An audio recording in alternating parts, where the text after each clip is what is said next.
Hello, नमस्कार, स्वागत है आप सभी का हमारे चैनल पे। और अगर आपने पिछला लेक्चर नहीं देखा है तो एक बार देख लीजिए, क्योंकि उसके पिछला लेक्चर अगर आपने नहीं देखा है तो आपको ये लेक्चर समझ नहीं आएगा। तो हम पिछले और नहीं देखना चाहते हैं तो फिर नहीं देखिए, मैं आपको एक क्विक रिवीजन दे देता हूँ पिछले लेक्चर का। तो पिछले लेक्चर में हमने पढ़ा था मोशन के बारे में। तो मोशन मोशन एक ऐसी चीज जो टाइम के साथ अपना पोजीशन चेंज कर रही है, उसको हम मोशन बोलते हैं।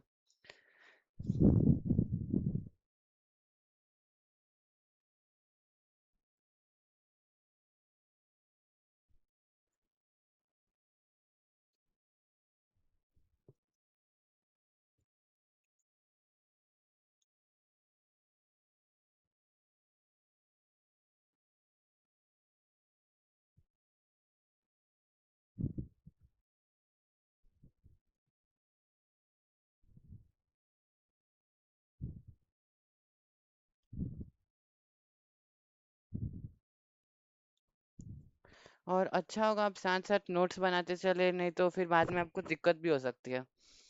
तो आप यहाँ देख सकते हैं, मैंने लिख दिया है कि an object that changes is position with respect to time is said to be in motion. So मान लीजिए कि एक ऑब्जेक्ट है ये, और ये मूव कर रहा है। ये मूव कर रहा है, अपना पोजीशन चेंज करेगा, ये मूव करेगा। तो मान लीजिए यहाँ से हट के फिर ये थोड़ा देर बाद यहाँ आ जाएगा।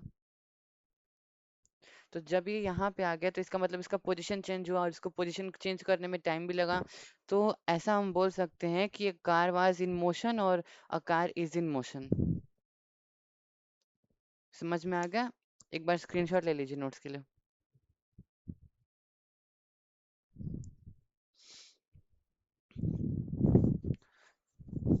हमारा नेक्स्ट टॉपिक है रेस्ट।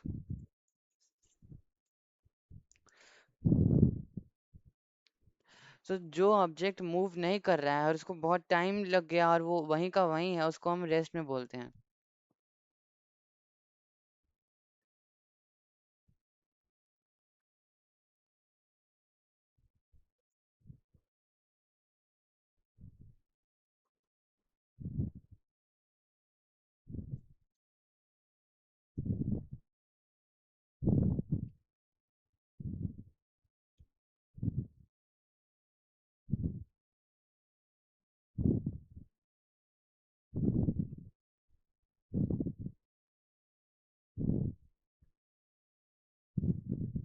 मान लीजिए, ये देखिए यहाँ पे अब मैंने लिख दिया है, an object that does not changes its position with time is said to be in rest.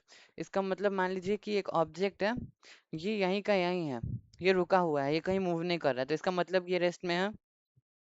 समझ आ गया? क्लियर है? तो अगर ये रेस्ट में है तो हम बोल सकते हैं कि this object is at rest और this object was at rest, क्योंकि बाद में मूव भी कर सकते हैं। नेक्स्ट टॉपिक हमारा है डिस्टेंस।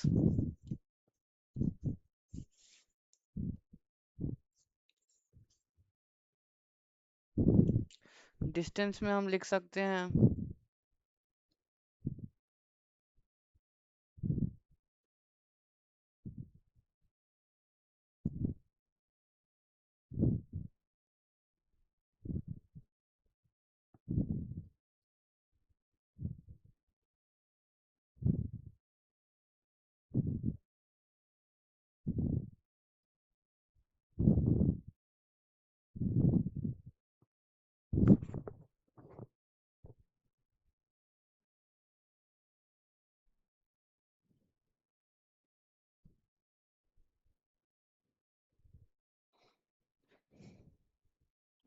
तो देख सकते हैं, मैं आपको फिर से एक बार बोल रहा हूँ कि आप इसको नोट्स बना लीजिए, क्योंकि एक टाइप से एग्जाम रेडी डेफिनेशन से आंसर है।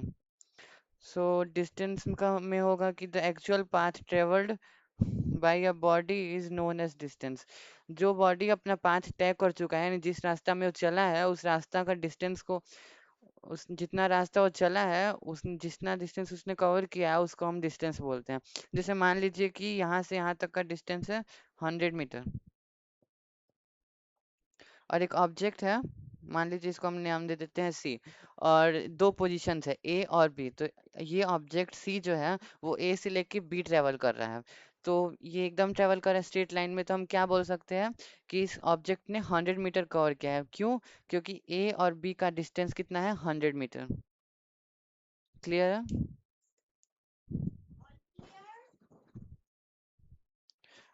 नेक्स्ट हमारा टॉपिक है डिस्प्लेसमेंट।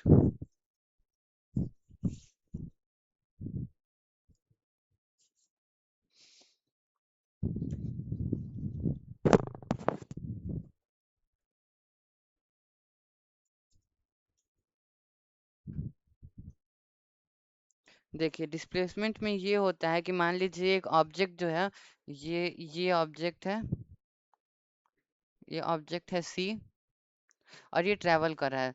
तो ये ऑब्जेक्ट जो सी है यहाँ पे है, ये पोजीशन को हम नाम देते हैं, और ये ऐसे ऐसे ऐसे ऐसे करके बी पर जाके रुक जा रहा है। तो अब इसमें डिस्प्लेसमेंट कैसे ढूंढेंगे? ये तो हो गया इसका डिस्टेंस। तो ये डिस्टेंस तो हम लोग यूज कर सकते हैं। आपने पुराने क्लास में सीखा होगा कि अगर हम थ्रेड यहाँ पे लगा के यूज करें, इसको मेजर करें और स्ट्रेट करके फिर थ्रेड को स्केल से मेजर कर ले, तो फिर वो आ जाएगा। तो लेकिन ए से बी का डिस्प्लेसमेंट हम लोग को ढूंढना है। तो डिस्प्लेसमेंट होगा shortest path travel by the body, यानी सबसे छोटा पाथ ए से बी तक का क्या होगा। वो हमेशा डिस्प्लेसमेंट हमेशा एकदम स्ट्रेट लाइन में रहता है। क्लियर है? कोई भी डाउट होगा तो कमेंट सेक्शन में ड्रॉप कर दीजिएगा।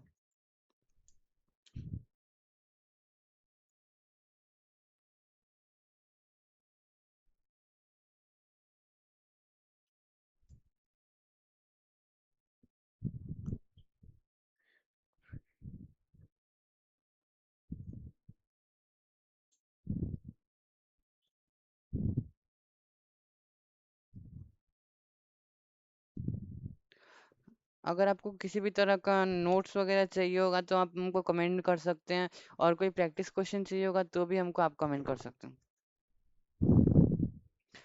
नोट्स बना लीजिएगा इसका।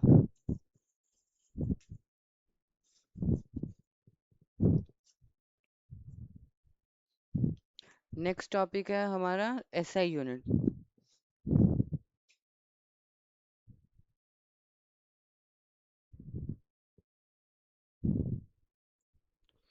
कल की क्लास में हमने पढ़ा था डिस्टेंस का एसआई यूनिट क्या होता है, मीटर। और मैंने बताया था डिस्टेंस को शॉर्ट फॉर्म में एम भी मीटर को शॉर्ट फॉर्म में एम भी लिखते हैं। और टाइम का ऐसा यूनिट क्या होगा? टाइम का ऐसा यूनिट होगा सेकंड। सेकंड को हम शॉर्ट फॉर्म में स्मॉल एस लिखते हैं। और फिर नेक्स्ट था हम लोग का स्पीड का। स्पीड का ऐसा डिस्टेंस और डिस्प्लेसमेंट में,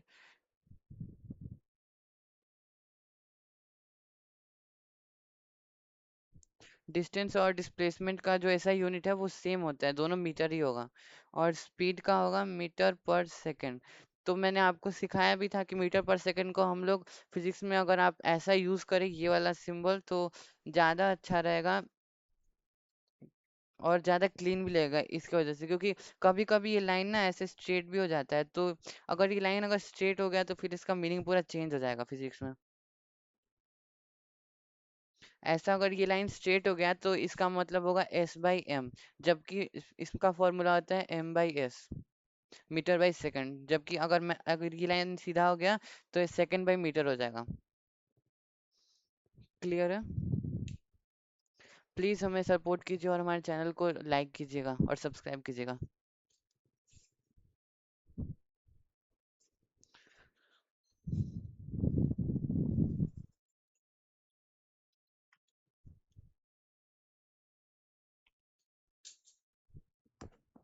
अब पढ़ते हैं स्केलर क्वांटिटी और वेक्टर क्वांटिटी। देखिए पहले देखते हैं स्केलर क्वांटिटी क्या होता है।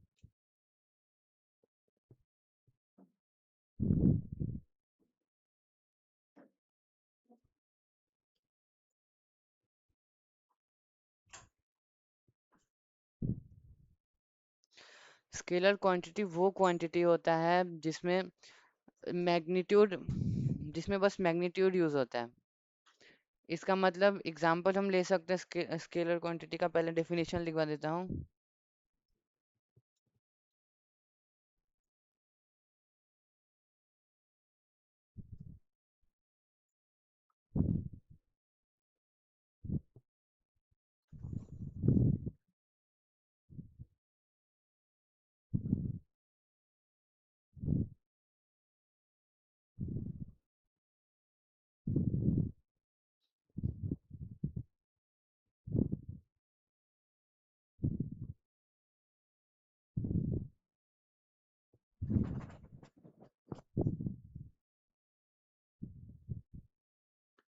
देखिए, जैसे आप देख सकते हैं यहाँ पे लिखा है स्केलर क्वांटिटी में those physical quantities that only have magnitude. Magnitude मतलब कि उसमें बस पोजीशन चाहिए होता है, डायरेक्शन वगैरह ये सब मैटर नहीं करता है। उसको हम लोग स्केलर क्वांटिटी बोल सकते हैं। जैसे आप इसको ऐसे याद रखते हैं, स्केलर मतलब आप ले लीजिए स्केल। स्केल से हम लोग बस मेजर करते हैं, हम लोग को स्केल से डायरेक्शन फाइंड नहीं कर सकते हैं। तो सिर्फ इसमें ये होगा फिजिकल क्वांटिटीज में, इसमें बस स्केल से जैसे हम लोग डिस्टेंस मेजर कर सकते हैं जैसे सेंटीमीटर में, वैसे ही हम लोग स्केलर क्वांटिटीज में बस डिस्टेंस आता है, डायरेक्शन नहीं आता है। स्केल से भी हम लोग कोई डायरेक्शन यूज नहीं कर सकते हैं।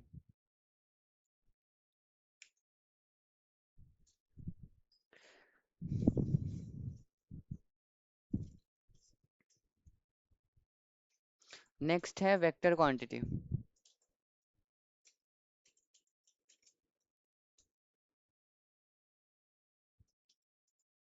एनी आइडिया वेक्टर क्वांटिटी क्या होता है?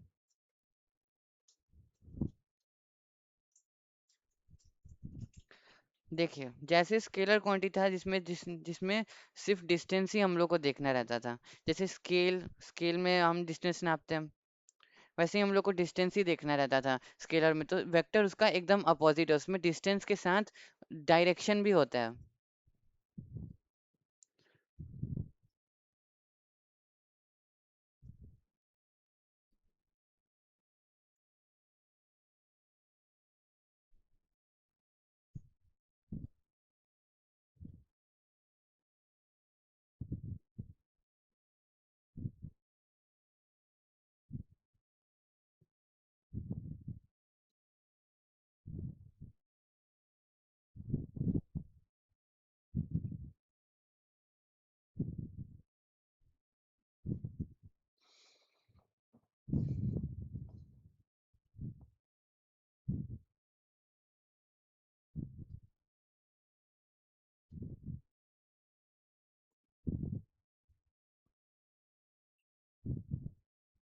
जैसे आप यहाँ पे देख सकते हैं vector quantities those physical quantities which have both direction and magnitude. तो जैसे मैंने आपको डिस्प्लेसमेंट में बताया था कि डिस्प्लेसमेंट में ऑब्जेक्ट एकदम स्ट्रेट पाथ में ही ट्रेवल कर, डिस्प्लेसमेंट में जब ऑब्जेक्ट स्ट्रेट पाथ में ट्रेवल कर रहा है तो उसका डिस्टेंस और डिस्प्लेसमेंट इक्वल होगा। ओनली इफ द ऑब्जेक्ट वापस रिटर्न नहीं करता। इसका मतलब मान लीजिए कि एक ऑब्जेक्ट है, वो ए से बी में ट्रेवल कर रहा है और वो यहाँ से बस सीधा जाएगा और यहाँ पे रुक जाएगा। तो इसका डिस्टेंस और डिस्प्लेसमेंट एकदम इक्वल होगा। लेकिन अगर ये ऑब्जेक्ट पीछे आ गया तो फिर इसका डिस्टेंस चेंज हो जाएगा और डिस्प्लेसमेंट चेंज हो जाएगा। और ये मैंने बताया था आपको। अब जान लीजिए डिस्प्लेसमेंट वेक्टर क्वांटिटी क्यों है। डिस्प्लेसमेंट वेक्टर क्वांटिटी इसलिए है क्योंकि देखिए डिस्प्लेसमेंट में हमेशा एक ऑब्जेक्ट स्ट्रेट लाइन में ही ट्रेवल कर सकता है। बिना अगर वो ऑब्जेक्ट स्ट्रेट लाइन में ट्रेवल नहीं करता तो वो डिस्टेंस हो जाएगा। तो डिस्प्लेसमेंट के लिए हम लोग को एक फिक्स डायरेक्शन दिया है कि वो एक स्ट्रेट लाइन में ही ट्रेवल करेगा। लेकिन डिस्टेंस के लिए हम लोग के पास कोई भी फिक्स डायरेक्शन नहीं है। तो इसका मतलब हम बोल सकते हैं कि displacement is a vector quantity.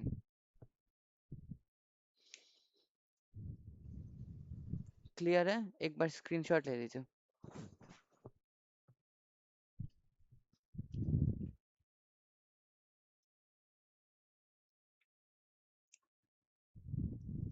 अब हम पढ़ेंगे टाइप्स ऑफ मोशन।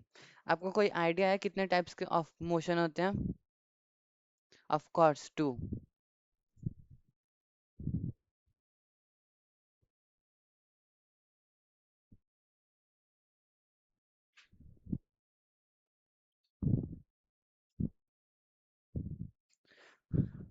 आपको कोई पता है कौन कौन से होते हैं टाइप्स ऑफ मोशन? एक होता है यूनिफॉर्म मोशन और एक होता है नॉन यूनिफॉर्म मोशन।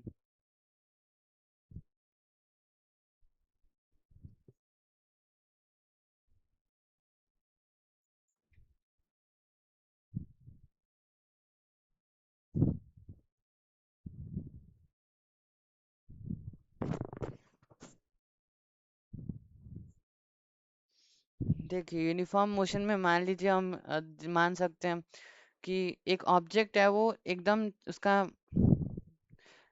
मान लीजिए एक ऑब्जेक्ट का स्पीड है 10 मीटर पर सेकेंड, और ये ऑब्जेक्ट ए से बी में ट्रेवल करता है एकदम कांस्टेंट स्पीड के साथ। तो ये ऑब्जेक्ट जो है वो कांस्टेंट स्पीड में चल रहा है, तो इसका मतलब कि इसका डिस्टेंस, इसका स्पीड एकदम कांस्टेंट है। तो अगर एक ऑब्जेक्ट एकदम यूनिफॉर्म स्पीड में चल रहा है, यानी एक नॉर्मल स्पीड में चल रहा है और अपना स्पीड चेंज नहीं कर रहा है, तो इसको हम बोल सकते हैं यूनिफॉर्म मोशन।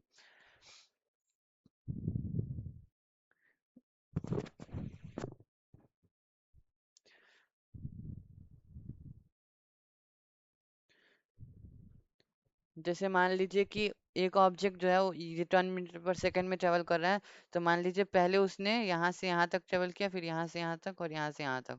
तो यहाँ से यहाँ जब इसने ट्रेवल किया तो इसने, इसका डिस्टेंस था, स्पीड का फॉर्मूला क्या होता है, डिस्टेंस बाई टाइम। तो इसका डिस्टेंस था, इसका यहाँ से डिले के डिस्टेंस था मान लीजिए 10, और टाइम इसको लगा 1 सेकेंड, और फिर 20 और 2 सेकेंड, और फिर 30 और 3 सेकेंड। तो देखिए इसमें आप कंफ्यूज मत हो जाइएगा कि ये, फिर ये इसका डिस्टेंस भी अलग हो जाए और टाइम भी अलग हो जाए, तो इसका मतलब कि यूनिफॉर्म मोशन नहीं, यूनिफॉर्म मोशन है। क्योंकि अगर हम लोग इसको क्या बोलते हैं, कैंसिल आउट करेंगे तो ये 10 और ये 1 हो जाएगा, फिर इसको भी कैंसिल आउट करेंगे तो ये 10 और ये 1 हो जाएगा। सो सब इक्वल हो गया। सो हम बोल सकते हैं कि अगर एक ऑब्जेक्ट का स्पीड यूनिफॉर्म है तो वो यूनिफॉर्म मोशन में है, और नॉन यूनिफॉर्म मोशन एकदम इसके अपोजिट में है। जैसे मान लीजिए एक ऑब्जेक्ट अपना स्पीड चेंज कर रहा है, स्पीड है उसका 10 मीटर पर सेकेंड, और मान लीजिए 10 सेकेंड के बाद उसका स्पीड हो जाता है, 10 सेकेंड के बाद उसका स्पीड हो जाता है 20 मीटर पर सेकेंड।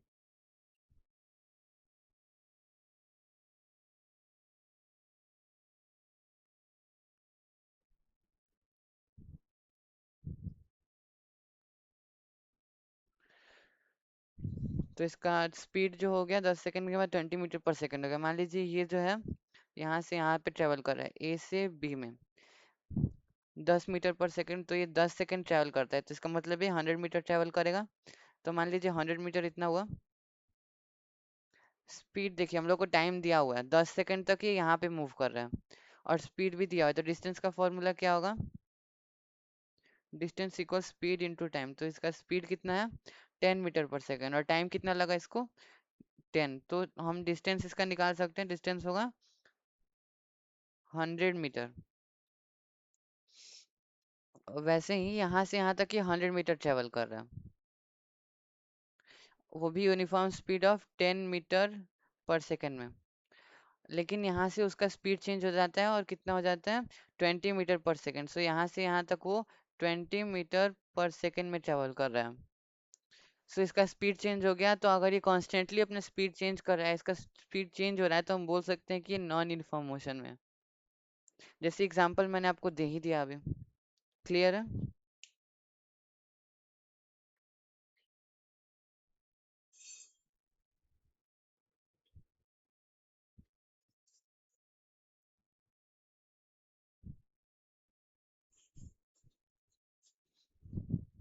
ये सब एग्जांपल्स आप नोट कर लीजिएगा, पहले आप वीडियो प्लेबैक करेंगे तो आपको मिल जाएगा, तो ये नोट्स कर लीजिएगा एग्जांपल, अगर आप कभी भूल जाते हैं तो आप ये देख के समझ सकते हैं।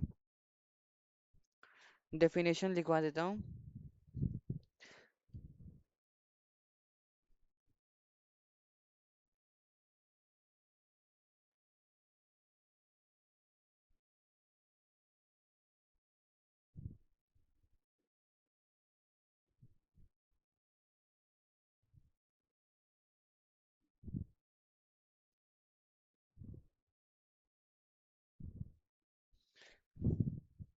देखिए, मैं इसको अंडरलाइन इसलिए करता हूँ ताकि आप भी एग्जाम में इसको अंडरलाइन कर लीजिएगा समझाने के लिए, कि आपका जो एग्जामिनर है वो पूरा सेंटेंस या ग्रामेटिकल मिस्टेक पे ध्यान नहीं देगा, और वो अपना मेन पॉइंट देख के और आपको फुल मार्क्स दे देगा। ये एक ट्रिक होता है एग्जामिनर को, ये क्या बोलते हैं, एग्जामिनर के साथ प्ले करने का और मार्क्स लेने का। तो आप देख सकते हैं यहाँ पे, when a body covers equal distance in equal interval of time.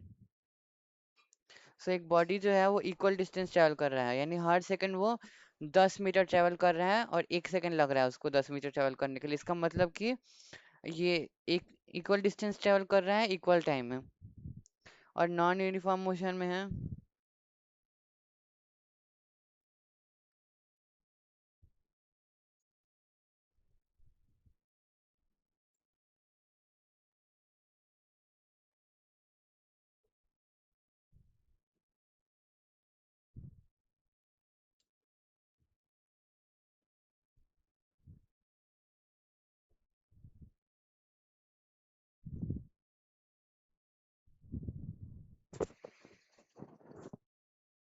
यहाँ पे आप देख सकते हैं, when a body covers equal distance in unequal distance in unequal time interval, तो हम इसको नॉन यूनिफॉर्म मोशन बोल सकते हैं। क्लियर है?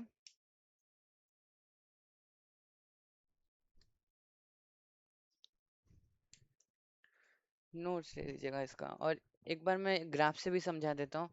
तो अगर एक ऑब्जेक्ट यूनिफॉर्म मोशन में मूव कर रहा है, तो ऑब्वियसली इसका ग्राफ जो होगा एकदम ऐसे ही जाएगा, इधर जाएगा।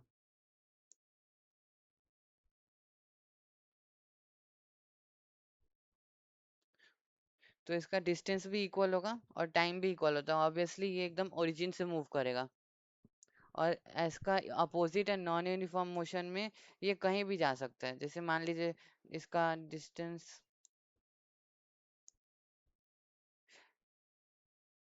ये कहीं भी जा सकता है। मान लीजिए थोड़ा देर इतना ट्रेवल किया, फिर इतना, फिर इतना, यानी इसका कोई डिफाइंड शेप नहीं होता नॉन यूनिफॉर्म मोशन का। मोस्टली हम नॉन यूनिफॉर्म मोशन को एक कर्व में बनाते हैं, ऐसा कर्व बोल सकते हैं हम लोग, या फिर हम ऐसा कर्व भी बना सकते हैं, दोनों चलेगा। और इस कर्व को हम लोग एक टाइप से पैराबोला भी बोलते हैं।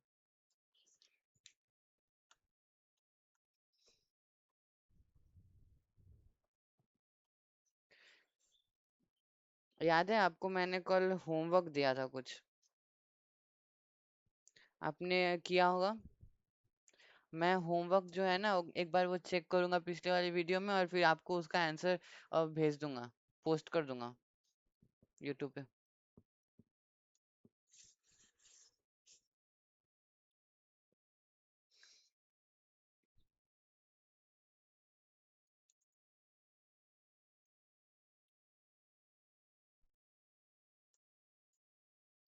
चलिए थोड़ा सा, क्या बोलते हैं, एवरेज स्पीड और एवरेज वेलोसिटी के बारे में पढ़ लेते हैं। एवरेज स्पीड देखिए क्या होता है।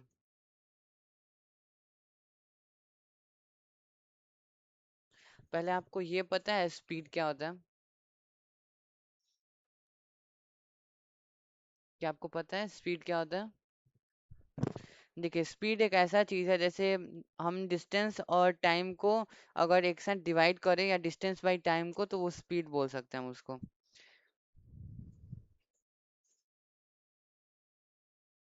और स्पीड हमें ये बताता है कि ऑब्जेक्ट क्या फास्ट मूव कर रहा है कि स्लो मूव कर रहा है। सो एवरेज स्पीड में हम लोग फॉर्मूला लिख सकते हैं, इसमें डेफिनेशन वगैरह कुछ नहीं है उतना। तो स्कूल में भी आपके नहीं, एग्जाम पेपर में भी आपको नहीं पूछेगा कि एवरेज स्पीड का ये डेफिनेशन लिखो। इसका फॉर्मूला होगा टोटल डिस्टेंस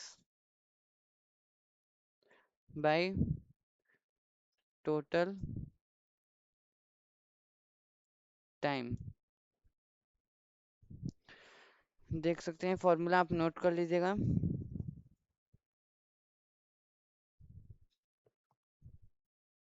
अब पढ़ते हैं एवरेज वेलोसिटी। अच्छा, पहले ये बता देता हूँ स्पीड के बारे में। स्पीड जो होता है, जैसे हम लोग को स्पीड कहाँ से मिलता है? हम लोग को डिस्टेंस से मिलता है। हम लोग को स्पीड फाइंड करने के लिए क्या क्या चाहिए, डिस्टेंस चाहिए और टाइम चाहिए। तो जब भी हम डिस्टेंस टाइम ग्राफ ड्रॉ करते हैं तो इसका स्लोप जो होगा वो ऑलवेज स्पीड रिप्रेजेंट करेगा। जैसे मान लीजिए ये है 10 और ये है 2, तो हम लोग को इसका स्पीड ढूंढना है। और ये यहाँ पे है, पॉइंटर दे दिया है और यहाँ पे ए लिख दिया, आपसे पूछा है कि यहाँ से लेके यहाँ तक ए का स्पीड क्या था। तो हम लोग को डिस्टेंस मिल चुका है 10 मीटर, और टाइम सेकंड में है 2 सेकंड। तो हम लिख सकते हैं यहाँ पे पहले डिस्टेंस होगा 10 मीटर और फिर टाइम होगा 2 सेकंड। तो हम लोग लिख सकते हैं 5 मीटर पर सेकंड। कैंसिल करेंगे 1 5। So total distance total time. आप एक ग्राफ भी नोट कर लीजिएगा, एग्जाम में आपको ग्राफ से डिनोट करने के लिए पूछ सकते हैं।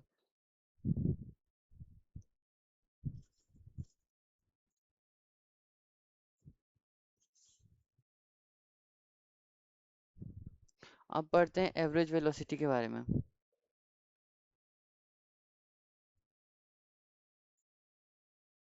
आप मुझे बता सकते हैं कभी कभी अगर कोई आपको डाउट हुआ या फिर आपको क्या बोलते हैं कोई चैप्टर पढ़ाने के लिए बोलना है, आपका कोई एग्जाम आ गया, तो आप मुझे बता सकते हैं आपको कौन सा टॉपिक चाहिए, मैं उस पर वीडियो ला दूंगा।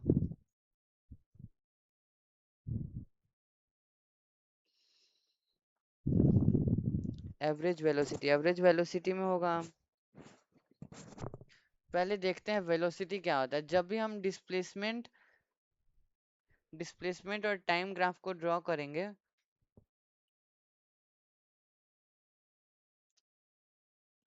तो उसका जो स्लोप होगा वो वेलोसिटी को दिखाएगा। मान लीजिए कि इसका वेलोसिटी निकालना है हम लोग को, डिस्प्लेसमेंट है यहाँ से 10 मीटर और ये है 5 मीटर।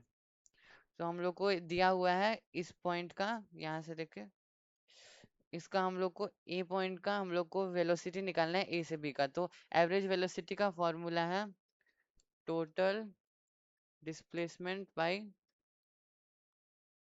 Total time.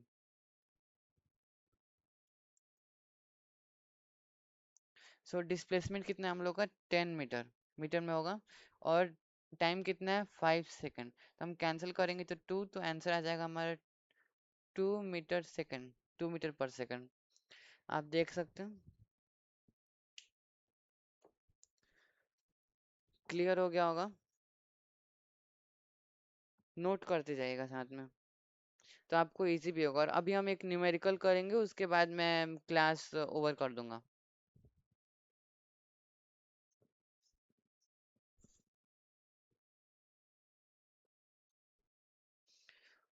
ये एनसीईआरटी बुक का न्यूमेरिकल है, एग्जाम्पल 1 है। मैं पूरे क्लास में इसको मिटाना ही भूल गया, क्विक रिवीजन को। कितना बेवकूफ हूँ मैं।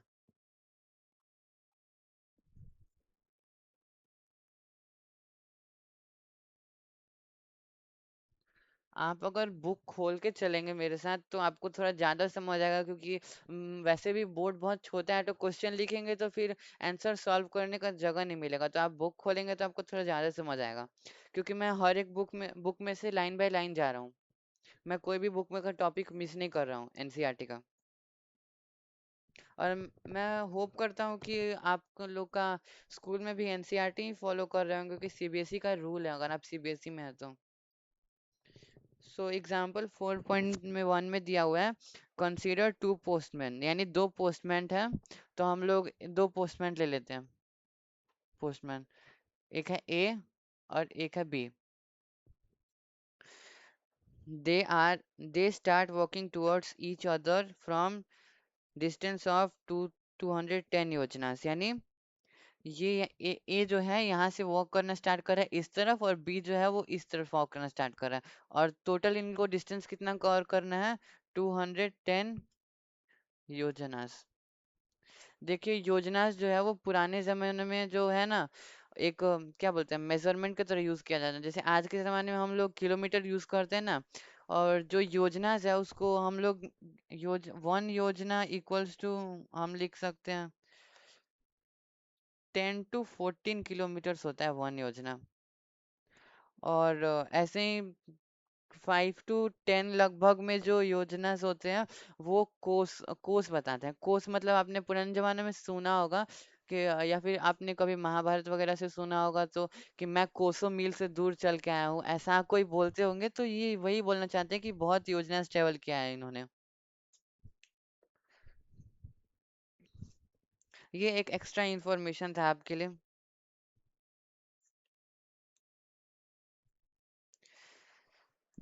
टोटल डिस्टेंस कितना था? 210 योजना। योजना is a unit of distance used in ancient India. देखिए मैंने बताया था, योजना जो है यहाँ बुक में भी लिखा हुआ है कि is a unit of distance in, क्या बोलते हैं, एंशियंट इंडिया में यूज होता था ये। और देखिए, वन ट्रेवल्स 9 योजनास पर डे, इसका मतलब कि एक पोस्टमैन जो है, यानी ये जो है वो 9 योजना पर डे ट्रेवल कर रहा है। पर डे को हम लोग ऐसे भी लिखते हैं, एक स्लैश का साइन और डे। और दूसरा जो पोस्टमैन है, एंड अदर कवर्स 5 योजनास पर डे, यानी दूसरा जो पोस्टमैन है ये बी कवर कर रहा है 5 योजना पर डे।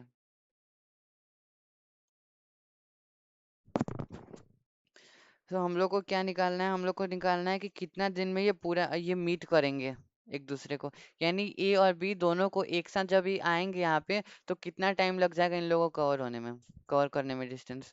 तो मान लीजिए कि एक दिन में, जैसे एक दिन में, एक दिन ए ट्रेवल कर रहे हैं 9 योजनास और बी ट्रेवल कर रहे हैं 5 योजनास। तो ए और बी टुगेदर कितने एक दिन में कितने योजनास कर रहे हैं? तो ए टोटल डिस्टेंस कितना हो जाएगा? Total distance per day, total distance per day कितना हो जाएगा? 9 + 5 = 14 योजनास। और ये लोग को कितना दिन लगेगा कवर करने में? तो डिस्टेंस हम लोग को दिया हुआ है 210 योजनास, तो हम लोग, और डिस्टेंस पर डे भी दिया हुआ है, तो हम लोग निकाल सकते हैं number of days equals four. पहले हम पूरा डिस्टेंस लिखते हैं, जो टोटल डिस्टेंस है 210, और फिर हम लिस्ट छोटा क्वांटिटी लिखते हैं नंबर ऑफ डेज, यानी एक दिन में कितना योजना ट्रेवल कर रहा है 14। तो हम 7 से इसको कट कर सकते हैं, 7 के टेबल में ये 2 जा कट जाएगा और ये 30 एंड देन ये 1 एंड देन ये 15। सो 15 डेज लगेगा ये लोग को पूरा एक दूसरे को मीट करने में। क्लियर है? क्लास 2 मिनट एक्स्ट्रा हो गए, थोड़ा लंबा हो गया। आई होप आप लोग को बोरिंग ना लगा हो, और प्लीज़ हमें सपोर्ट कीजिएगा, लाइक सब्सक्राइब कीजिएगा। Thank you. आप, मैं साइड हो जाता हूँ, एक बार स्क्रीनशॉट ले लीजिए, उसके बाद छुट्टी। और हाँ, कल का होमवर्क मैं बता देता हूँ आप लोगों को। कल का होमवर्क आप, मैंने एवरेज स्पीड और एवरेज वेलोसिटी आप लोग को लगभग में बता ही दिया है, तो आप ट्राई कीजिएगा एग्जाम्पल 4.2 करने का। अगर आपसे नहीं हुआ तो मैं कल क्लास में बता दूंगा। और जो होमवर्क कल का था उसको भी मैं पोस्ट कर दूंगा लिख के। Thank you. थैंक यू आपका प्रीशियस टाइम देने के लिए।